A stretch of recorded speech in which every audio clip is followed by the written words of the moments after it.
Hello friends, நம்ம இன்றைக்கி இதை பற்றி பார்க்க போகிறோம்னா இலக்கிய வரப்போகிற எபிசோடில் என்ன இன்ட்ரெஸ்டிங்கான சுவாரஸ்யமான விஷயம் நடக்க போதாங்க பார்க்க போகிறோம். வாங்க வீடியோக்குள்ளே போயிடலாம். நம்முடைய எஸ்எஸ்கே கிட்ட பார்த்திங்கன்னா நம்முடைய இலக்கியம் வந்து கூப்பிட்டு போயிட்டு பேசுகிறாங்க. என்ன எஸ்எஸ்கே, உன்னுடைய லைஃபே வந்து இப்போ என்கிட்ட வந்து இருக்குது. நீ வந்து இப்போ வந்து மாணிக்கத்தோட இடத்த வந்து வாங்கினேன்னா நான் அந்த மாணிக்கத்தோட இடத்துல வந்து உன்னை வந்து புதைக்கிறதுக்காக வந்து தாட்சாயணிகையில் போயிட்டு ரேவதியை பற்றின எல்லா உண்மையை வந்து சொல்கிறோம் அப்படின்ற சொல்லணும்.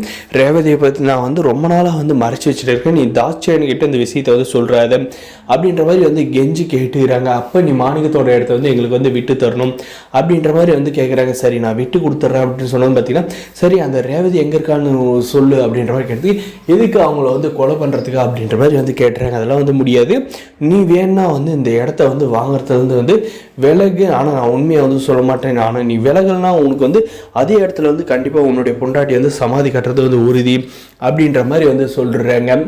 அதுக்கப்புறம் பார்த்தீங்கன்னா நம்முடைய இலக்கியம் வந்து உள்ளே வந்து போகிறாங்க. உள்ளே போகிற பார்த்தீங்கன்னா ரொம்ப சந்தோஷமாக வந்து போகிறாங்க. அந்த இடத்துல வந்து இந்த பைரவி பார்த்தீங்கன்னா முன்னாடி நீ வந்து கண்டிப்பாக வந்து நாளைக்கு வந்து உன்னை வீட்டை விட்டு வெளியே அனுப்பிடுவேன், மொத்த கண்ட்ரோலும் எங்கிட்டுக்கு வந்து வந்துட போகுது அப்படின்ற மாதிரி வந்து சொல்கிறாங்க.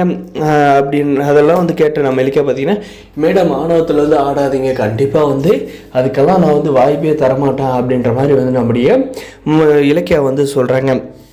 ரிஜிஸ்டர் ஆஃபீஸ்லாம் பார்த்தீங்கன்னா மாணிக்கத்தோட இடத்த வந்து வாங்குறது வந்து யாருப்பா, யார் அந்த எஸ்எஸ்கே பைரவி அப்படின்ற மாதிரி கேட்டதுக்கு, பைரவி நான் தான் சார், இப்படி தான் வந்து எஸ்எஸ்கே வந்து வெளியே இருக்காரு, வந்துடுவார் அப்படின்ற மாதிரி சொல்கிறாங்க.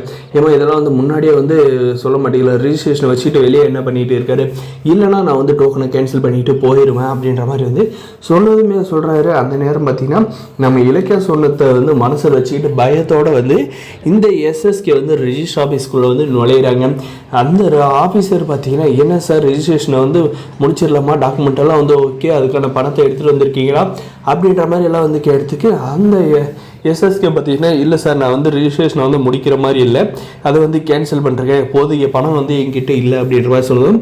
எஸ்எஸ்கே என்ன சொல்கிறீங்க, நான் எல்லாம் உங்ககிட்ட சொல்லியுமே வந்து இப்போ வந்து கடைசி நேரத்தில் காலம் வர்றீங்க, என்கிட்ட வந்து பணம் இல்லை அப்படி இல்லைன்னு என்ன சொல்கிறீங்க, பணம் தானே நம்ம வந்து பார்த்துக்கலாம் அப்படின்ற மாதிரி சொல்கிறாங்க. இல்லை பைரவி, இந்த ரிஜிஸ்ட்ரேஷனை வந்து எனக்கு பிடிக்கல, நான் வந்து கேன்சல் பண்ணுறேன் அப்படின்ற மாதிரி சொல்கிறாங்க. நான் எவ்வளவோ சொல்லியே, ஆனால் நீ இப்படி வந்து என்னை வந்து நீக்கி வச்சுட்டல எஸ்கே, உன்னை வந்து சும்மா விட மாட்டேன் அப்படின்ற மாதிரி வந்து சொல்லிட்டு போயிடுறேங்க. இதுக்கப்புறம் நம்மளுடைய இலக்கியாவும் நம்முடைய கௌதம் பார்த்தீங்கன்னா, நான் தான் சொன்னல மாணிக்க சார், அவங்க வந்து துண்டை காணும் துணியை காணும் வந்து ஓடுருவாங்க, கண்டிப்பாக உங்கள் இடத்த வந்து அவங்க வந்து வாங்க மாட்டாங்க, அந்த இடத்த வந்து நாங்கள் தான் வந்து வாங்க போகிறோன்னு, அதே மாதிரி தான் வந்து நடந்திருக்கு அப்படின்ற மாதிரி வந்து சொல்கிறாங்க. இங்கே எஸ்எஸ்கே கிட்ட பார்த்தீங்கன்னா நம்முடைய பைரவி போய்ட்டு, என்னாச்சு எஸ்எஸ்கே, உன்னை ஏதாவது வந்து அந்த இலக்கிய சொல்லி பயம் கொடுத்தனாலா மிரட்டினாலா சொல்லு அப்படின்ற மாதிரி வந்து கேட்டது, இல்லை அப்படியெல்லாம் ஒன்றும் இல்லை அப்படின்ற மாதிரி வந்து சொல்லி மழுப்பிட்டு வந்து போயிடுறாங்க. ஆனால் நம்ம பைரவி வந்து புரிஞ்சுக்கிட்டாங்க, ஏதோ ஒரு விஷயத்தில் வந்து எஸ்எஸ்கே வந்து வசமாக வந்து இலக்கியங்கள் வந்து மாட்டிக்கிட்டு இருக்கான், அதனால தான் இப்படி வந்து சொல்லிட்டு போகிறான் அப்படின்றத வந்து புரிஞ்சுக்கிறாங்க. அதே சமயம் பார்த்தீங்கன்னா நம்முடைய மாணிக்கத்தோட இடத்த வந்து நம்முடைய இலக்கியாவும் கௌதம் வந்து ரெஜிஸ்ட்ரேஷன் வந்து பண்ண போகிறாங்க. சந்தோஷமாக அந்த இடத்துல வந்து ஒரு அநாத ஆசிரமத்தை வந்து ஆரம்பிக்கவும் வந்து போகிறாங்க. வரப்போகிற எபிசோடில் எல்லாமே இப்படி தாங்க கொண்டு போகிறாங்க. இந்த வீடியோ பிடிச்சிருந்தா லைக் பண்ணி, மறக்காத நம்ம சேனலை வந்து சப்ஸ்கிரைப் பண்ணாதான் மறக்காத சப்ஸ்கிரைப் பண்ணி அந்த பெல் ஐக்கனை வந்து ஆனில் போட்டு வச்சுக்கோங்க. அப்போ தான் நம்ம போகிற வீடியோ எல்லாமே உங்களுக்கு நோட்டிஃபிகேஷனாக வந்து வருங்க. தேங்க்ஸ் ஃபார் வாட்சிங்.